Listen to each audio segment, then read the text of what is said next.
Sa iba pang balita, suportado naman ngayon ng pamahalaang lungsod ng Quezon ang pagpapatupad ng mga reforma sa sangguniang kabataan. Para sa detalye na itong report, Divina Pagibitan. Maraming usapin at bagay na sa ating lipunan ang kinabibilangan ng mga kabataan. Kaya naman hindi maitatangging malaking papel ang ginagampanan ng kabataan sa pagpapaunlad ng bayan.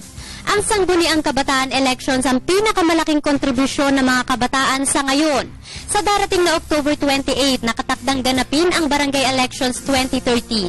Bilang pakikiisa sa pagpapalakas ng mga kabataan sa good leadership at nation building, isinagawa sa Quezon City ang 3rd Youth Summit.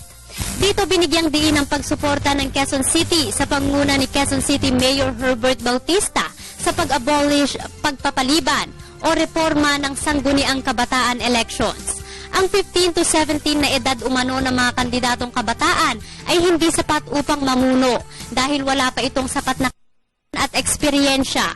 Sa paglipas kasi ng panahon, ang SK daw ang unang tinatarget ng mga politikong nais lamang mangurakot. Very urgent ito. Kaya dapat, katulad ng nabanggit ni Speaker, I hope that the President certifies this as urgent so that maaktuhan na kagad ito once and for all before the election of October begins. Hiniling ang nasabing pag-abolish, reform o pag-postpone ng barangay elections kay House Speaker Sonny Belmonte para sa mas mabilis na aksyon. Ako naman, gusto ko lang na mapakinggan yung kanilang mga sinasabi at babanggitin ko kaagad sa ating Committee on Youth, no? At kung kailangan makahingi ng tulong sa Malacanang to push it through or from the Senate, I'll try to do that.